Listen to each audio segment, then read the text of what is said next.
أما بعد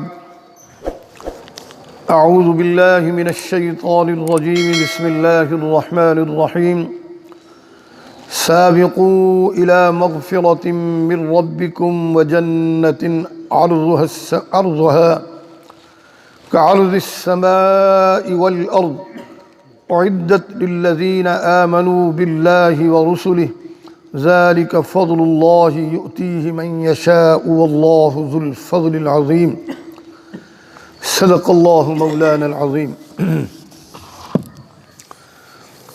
حضرات گرامی قدر، آج کے درس قرآن حکیم میں سورۃ حدید کی آیت نمبر 21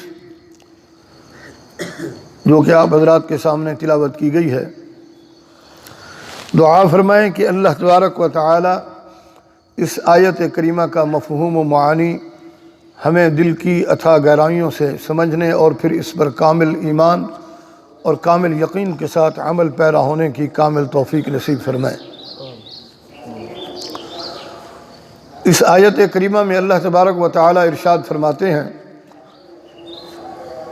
کہ دوڑو اور ایک دوسرے سے آگے بڑھنے کی کوشش کرو، اپنے رب کی مغفرت اور اس کی جنت کی طرف جس کی وسعت زمین و آسمان جیسی ہے، ان لوگوں کے لیے تیار کی گئی ہے جو اللہ اور اللہ کے رسول صلی اللہ علیہ وسلم پر ایمان لائے۔ بے شک اللہ تبارک و تعالی بہت بڑے فضل والے ہیں۔ سامعین گرامی قدر، اللہ رب العزت کی مغفرت، اس کی رحمت اور اس کی جنت کی اس وقت سیل لگی ہوئی ہے۔ اے نفس کے ہاتھوں شکست کھانے والے انسانوں، آؤ اپنے پروردگار کی رحمت اور مغفرت کے مزے لوٹو، امت کے آنسوؤں سے توبہ کے چراغ جلاؤ، وہ دیکھو جنتیں اہل ایمان کے لیے سجائی جا چکی ہیں، اور اہل ایمان اہل جنت کے لیے جہنم کے دروازے ہمیشہ ہمیشہ کے لیے بند کر دیے گئے ہیں۔ سرکش شیاطین کو جکڑ لیا گیا ہے، اور اس ماہ مبارک میں نیکی کرنا آسان ترین کر دیا گیا ہے۔ نیکی کے اعمال، نیک اعمال کرنا آسان ترین کر دیا گیا ہے، اور ایک ایک نیکی کا اجر جو ہے اللہ تبارک و تعالی 70 گنا سے زیادہ کر دیا گیا ہے۔ اللہ نے ایک نیکی کا ثواب 70 گنا زیادہ کر دیا ہے۔ تو میرے دوستو، یہ مانگنے کے دن ہیں، اللہ کی بارگاہ میں مانگنے کے دن ہیں، اللہ کی بارگاہ میں رونے اور گڑ گڑانے کے دن ہیں۔ آؤ، پلٹ آؤ اپنے رب کی طرف جو بادشاہوں کے بادشاہ، جس نے اپنے خزانوں کے منہ کھول رکھے ہیں، جتنی رحمتیں اور برکتیں سمیٹ سکتے ہو سمیٹ لو۔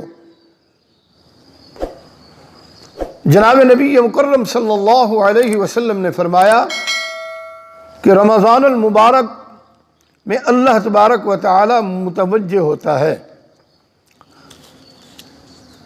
اللہ تبارک و تعالی حضرت انسان کی طرف متوجہ ہوتا ہے اور اپنی رحمت کا خاص نزول فرماتا ہے، خطاؤں کو معاف فرماتا ہے، دعاؤں کو قبول کرتا ہے اور تمہارے تنافس کو دیکھتا ہے۔ اور فرشتوں کے اندر بیٹھ کر فخر محسوس فرماتے ہیں اللہ۔ بس اللہ کو اپنی نیکی دکھاؤ۔ بد نصیب ہے وہ شخص جو اس مبارک اور مقدس مہینے میں بھی اللہ تبارک و تعالی کی رحمت سے محروم رہ جائے۔ طبرانی شریف کی روایت ہے، مغفرت کے معنی اور اس کی حقیقت بھی سمجھ لیجئے۔ مغفرت غفر سے ہے، جس کا مطلب ہے ڈھانپنا، جس کا مطلب ہے ڈھانپنا اور پردہ ڈالنا۔ اور مغفرت کے معنی ہے کہ اللہ تعالی کی انسان کے گناہوں سے پردہ پوشی اور درگزر کرنے کے ہیں۔ اور استغفار کے معنی ہے مغفرت چاہنا۔ جب بندہ اپنے گناہوں سے توبہ طیب ہو جاتا ہے اور اللہ کی بارگاہ میں استغفار کرتا ہے، جو اللہ بڑے غفور الرحیم ہیں، گناہوں کو معاف کرنے والے ہیں اور توبہ کو قبول کرنے والے ہیں۔ اللہ تعالی غافر ہیں، اس لیے کہ وہ ہمارے نامہ اعمال سے گناہوں کو مٹا دیتے ہیں۔ اللہ غفور ہیں، اس لیے کہ وہ فرشتوں کو بھی ہمارے گناہ بلا دیتے ہیں، اور سب سے بڑھ کر وہ غفار ذات ہے، اس لیے کہ وہ ہمارے کیے ہوئے گناہ بھلا ڈالتے ہیں، گویا کہ وہ گناہ ہم نے سرے سے کیے ہی نہیں۔ وہ غفار ذات ہے۔ رمضان المبارک کا آخری عشرہ شروع ہے، بلکہ لیلۃ القدر کی ایک رات بھی ہم گزار چکے ہیں، جبکہ دوسری رات آج رات آنے والی ہے۔ 23ویں شب 21ویں شب گزار چکے ہیں اور 30ویں شب آنے والی ہے۔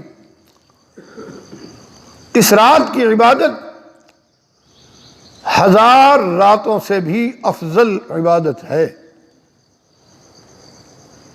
لیلۃ القدر خیر من 1000 شہر، اس رات کی عبادت 1000 راتوں کی عبادت سے افضل ترین عبادت ہے۔ تو میرے دوستو، اگرچہ اس سال اس وائرس کی وجہ سے اہل محلہ اعتکاف نہیں کر سکے، لیکن میری ان حضرات سے گزارش ہے، اہل محلہ سے، کہ لیلۃ القدر کی راتوں میں نماز تہجد، قیام اللیل کی پابندی کر کے اپنے اللہ اور اس کے عظیم الشان مہمان کو راضی کر لیں۔ میری دعا ہے، اللہ کی بارگاہ میں سر بسجود ہوں کہ وہ ہماری رمضان المبارک کی جملہ عبادات کو اپنی بارگاہ عالیہ میں قبول و منظور فرمائے اور ہمارے سیئات کو معاف فرمائے، آمین یا رب العالمین۔ اقول قولی هذا والحمد للہ رب العالمین۔ بسم اللہ الرحمن الرحیم، الحمد للہ رب العالمین والعاقبۃ للمتقین، اللہم صل علی سیدنا محمد وعلی آل سیدنا محمد وبارک وسلم، رب ارحمہما کما ربیانی صغیرا، اللہم انک عفو کریم تحب العفو فاعف عنا یا غفور، اللہم اغفر لأمة محمد صلی اللہ علیہ وسلم، اللہم اغفر للمؤمنین والمؤمنات والمسلمین والمسلمات، اللہم اغفر وارحم انت خیر الراحمین، اللہم انی اسألک العفو والعافیة فی الدنیا والآخرہ، اللہم انی اسألک العفو والعافیة فی دینی ودنياي وأهلي ومالي وولدي. اللهم استر عوراتي وآمن روعاتي. اللهم عافني في بدني. اللهم عافني في سمعي. اللهم عافني في بصري. لا إله إلا أنت. ذلك فضل الله يؤتيه من يشاء والله ذو الفضل العظيم. سبحان ربك رب العزة عما يصفون وسلام على المرسلين والحمد لله رب العالمين. وصلى الله تعالى على خير خلقه محمد وآله وأصحابه وأهل بيته أجمعين. آمين برحمتك يا أرحم الراحمين.